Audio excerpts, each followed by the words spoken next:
Triumphant light flared in Fanny's eyes. Two thugs forced me under the horizontal bars, hefting a kettlebell to swing down. Idiots, I said pleasantly. Jason froze. What did you call me? If I were you, I murmured, I wouldn't stage something this stupid on campus while the Chow family is fighting over its stock shares. His pupils shrank. I counted down in my head, 3, 2, 1. The equipment room door burst open. Only it wasn't the backup I'd arranged. I turned, 4 trembling girls blocked the doorway, Ivy Sue up front, clutching a battered flip phone. I already called the police, she stammered, voice shaking but steady at the core. For a heartbeat the room was silent. Then Jason barked a laugh. Ivy Sue, right? Looks like the last lesson didn't stick. Police? Do you even know who I am? Ivy's face drained of color until another voice, cool and refined, sliced in. The police can't leash you, Jason? Let's see if I can. Heels clicked, a woman in a midnight blue silk dress entered. Jean Chow, Jason's sister. His swagger vanished. Sis. Let her go. Home. Now, Jean said, arms folded. Jason bristled. But she. Timing and optics, she cut him off. I won't always stop you, but today I need silence. Move. She was here because of an anonymous tip I'd mailed, Chow family patriarch dead, heirs at war, any scandal a bargaining chip. Jean wouldn't let her brother wreck her leverage, but the look she shot me on her way out promised payback once the dust settled. See you next time, I mouthed. Fanny lingered, smirking. So Jean Chow actually showed, means you came back too. But what's the point? I'm Jason's unforgettable first love now, you're the target. When the family feud's over, who'll even remember you? They filed out. Only Ivy and the girls remained, gripping that chipped flip phone. And Lou, since you're okay, we'll, head off, Ivy said shakily. Wait. I tapped the quiz papers, peeking from my bag.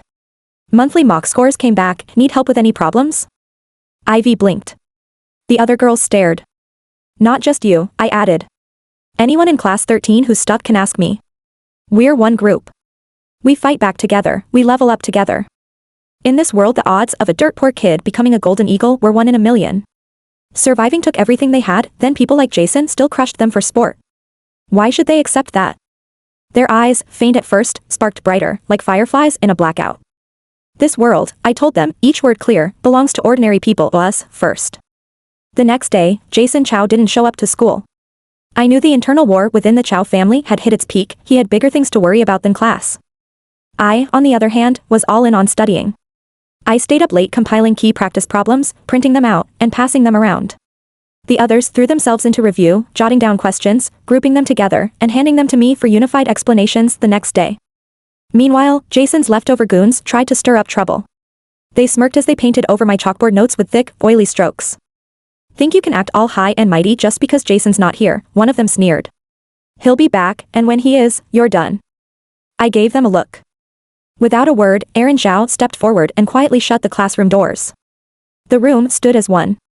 Step by step, the entire class closed in on the hecklers. You seem confused, I said lightly, raising my water bottle, then slammed it into one guy's face. You might be the ones done before he gets back. The next mock ACT results hit like a meteor. Class 13, once known as the lowest performing in the school, suddenly ranked 3rd overall. 2 students had cracked the top 10 of the entire grade. The administration couldn't ignore it. They came straight to our classroom. What happened here? One of them asked. Ivy Sue stepped forward. It's because of our academic rep, and Lou. She's been tutoring all of us after hours. And Lou? The foster girl from the Lou family? Wasn't she 2nd place in the entrance exam? She's first now, someone added. Who on earth dumped her into class 13? They asked where I was. As fate would have it, that day also marked the end of the Chow family's internal chaos, and Jason's grand return to school. Naturally, he and his goons were waiting for me outside the gate. In a shadowed alley, he kicked over a trash can and gave me that signature smile, dark and slow. And Lou. I said when I came back, you'd be done. I meant it. Fanny stood nearby, playing neutral.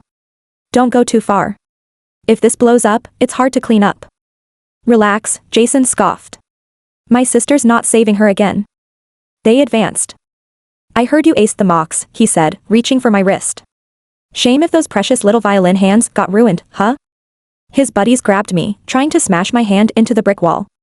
That's when the school administrators found me. Stop. The dean's voice thundered through the alley. Jason's followers flinched. It's school hours. What the hell is this? Before Jason could speak, I beat him to it. Sir, they just said they were going to break my hand. In the school's administrative conference room, Jason slouched against a wall, his boys beside him, all smug and careless. The principal cleared his throat. We've reviewed the facts. Jason was indeed in the wrong. But since nothing serious happened, let's move on. Everyone take a step back. Classic, let's all calm down, bull. I smiled. Then I'd like Jason to apologize. A formal one. Jason laughed like I told the funniest joke in the world. Apologize? To you? I shrugged. We can always let the police sort it out. I'm sure the security cameras caught everything. We stood off, he, the pampered son of a powerful family, me, the top scorer who'd pulled an entire class up the ranks.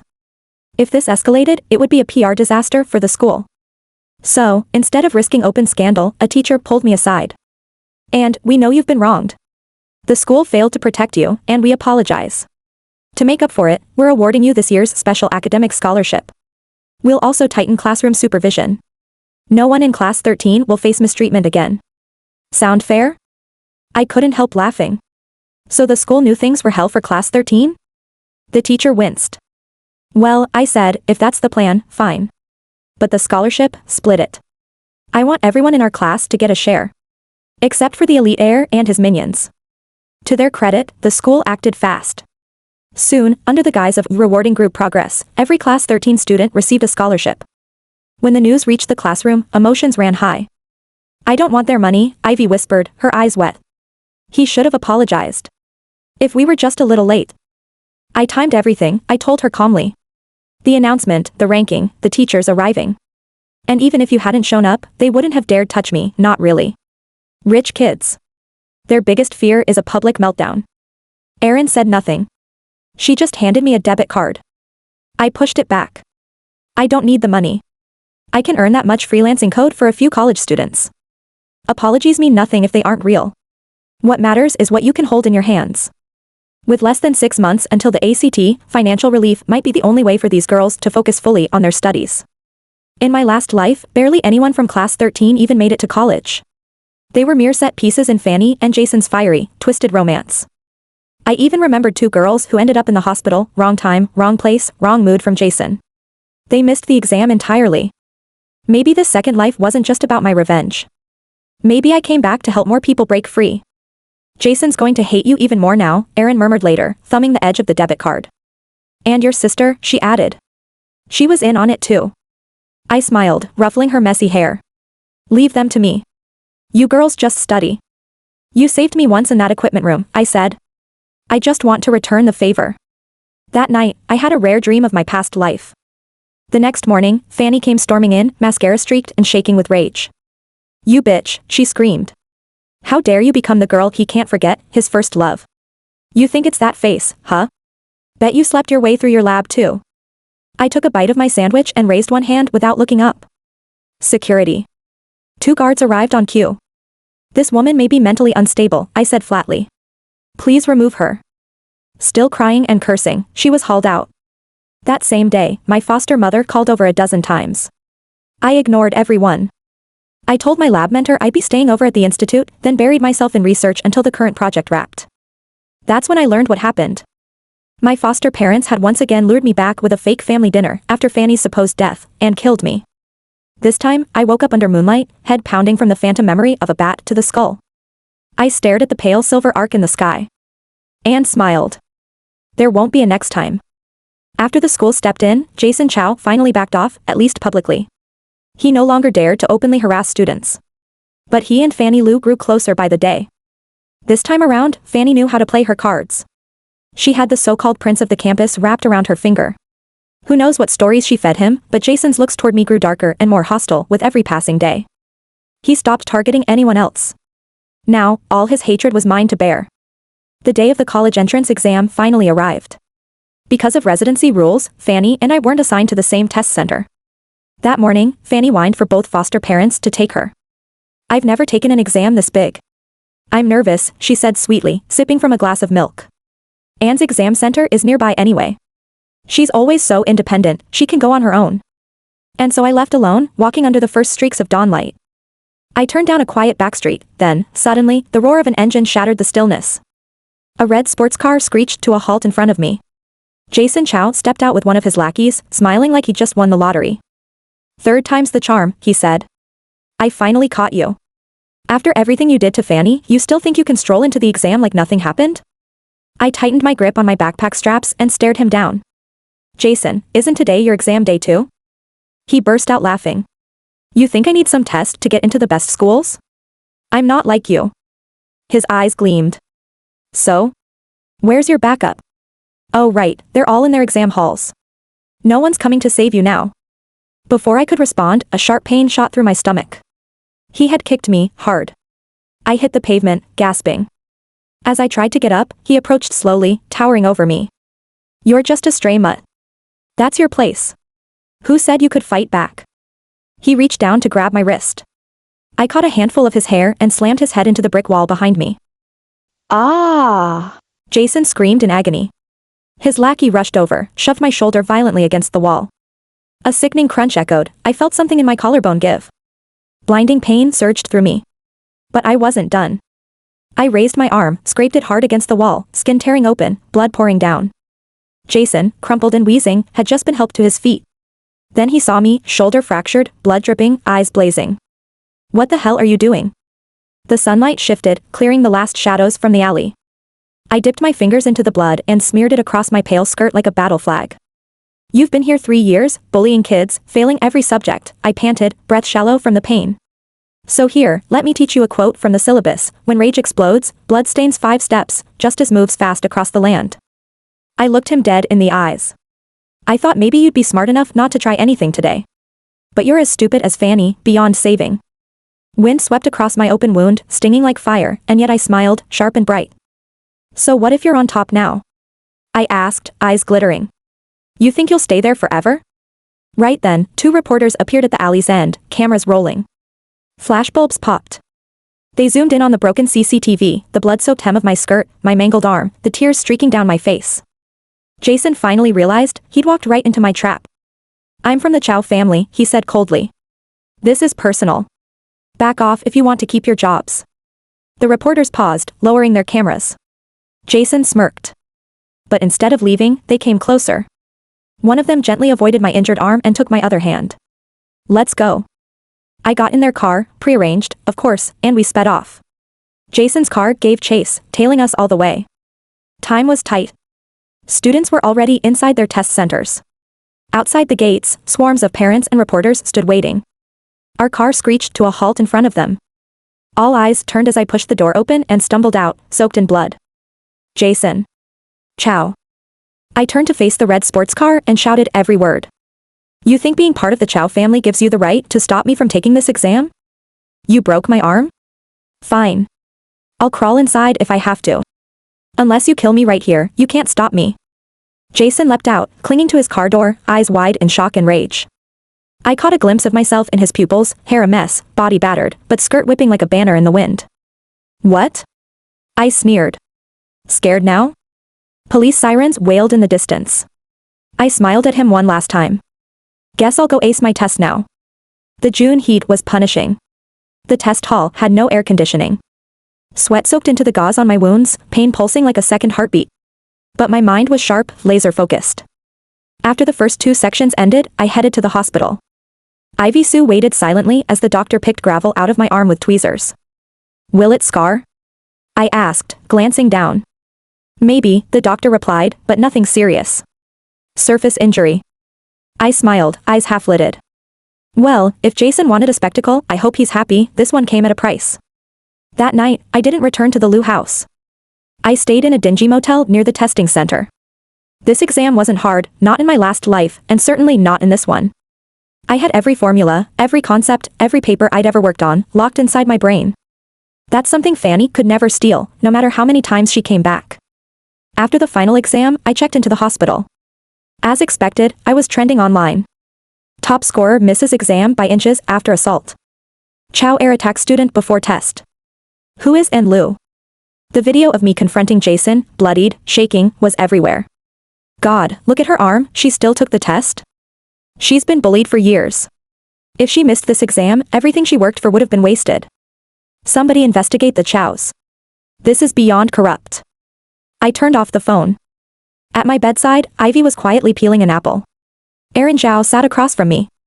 Everyone wanted to visit, she said, but we figured we'd come represent the class.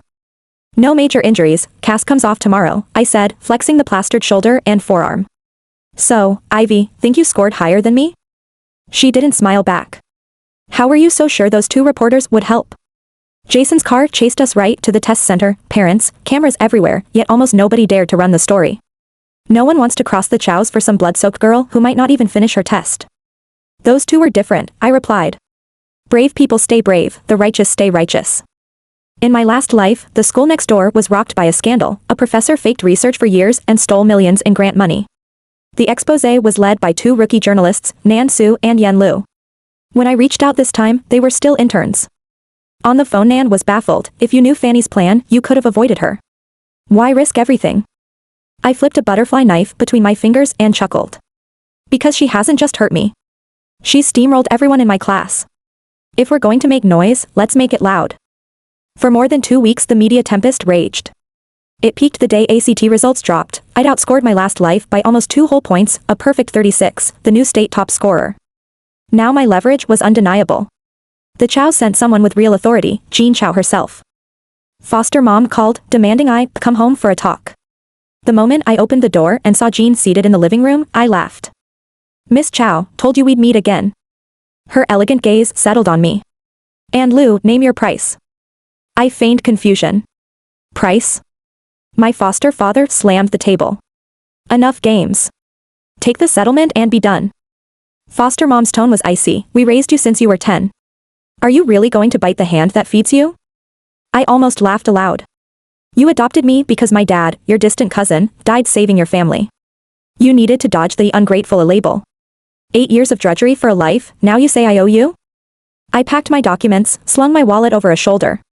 Jin's eyes burned with open loathing. You knew I'd never agree to hush money, I said, smiling. You just wanted to confirm it.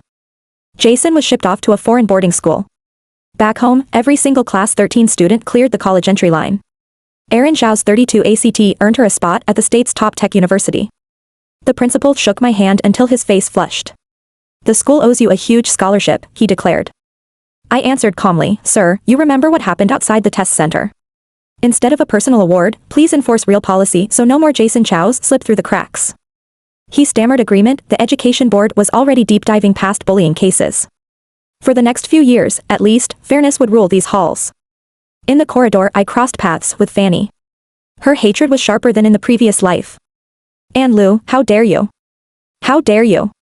September, I entered Harvard School of Electrical and Computer Engineering, the study abroad program partnered with my province.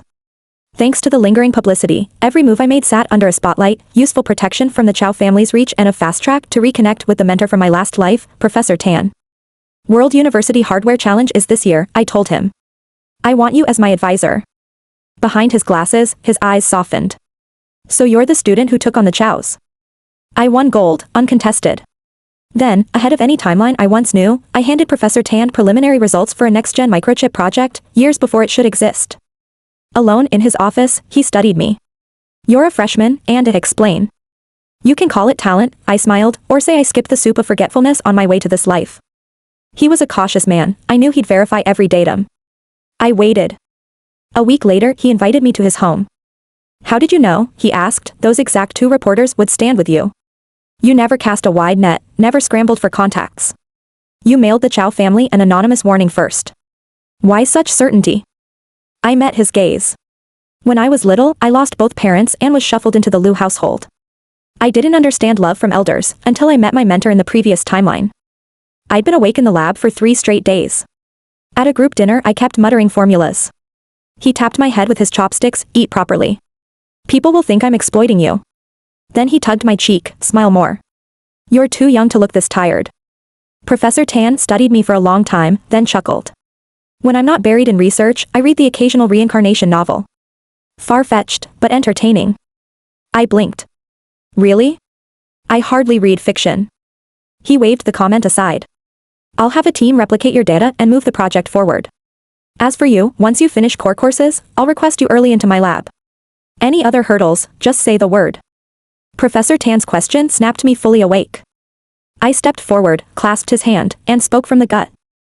Actually, I do need help. Thanks to your introductions, I sold several large-scale algorithm suites I'd written.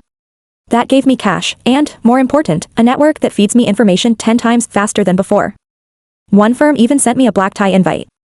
I went hoping to land a few contracts, and ran straight into Fanny Lu. She swept in behind Jean Chao, draped in snow-white satin, pearls at her throat, soaking up every spotlight. In my last life, she would have clung to Jason's arm. This time she glided away from Jean, wineglass in hand, and blocked my path. Sisters shouldn't hold grudges, she cooed. Instead of hustling your little programs, why not ask me for help? Ask for what? She laughed, eyes shining with triumph. The Chao family just confirmed me as Jason's fiancé. You tell me what you need, big sis. It was pure showboating. I turned on my heel. Behind me she shouted. Enjoy it while you can. That old scandal's forgotten. When Jason comes back, no one will protect you. I'll watch you die laughing, and Lu. 3 years after the exam incident, I was walking a massive tech expo hall with Aaron Zhao. Sunbeams pierced the vaulted glass roof, lighting the rows of robotic arms. Aaron had just landed an internship interview. Everyone's grateful, she whispered. You tutored us, pulled us over the college line, and now you're using your contacts to place us in jobs. She hesitated. Sometimes it feels like a dream. Last night, I dreamed your sister transferred in, not you. Jason bullied her, she fell for him, then before the exam they fought. I tapped her sleeve, cutting the nightmare short. Robots calibrated. Try it. Aaron refocused, fingers flying over the keyboard. Remember, I said, that was only a dream. This, I gestured to the bustling hall, is reality. And my referrals aren't free charity. Tell the others it's a fair trade, you help with my projects, we all move forward. Just then, Jason Chao strolled up.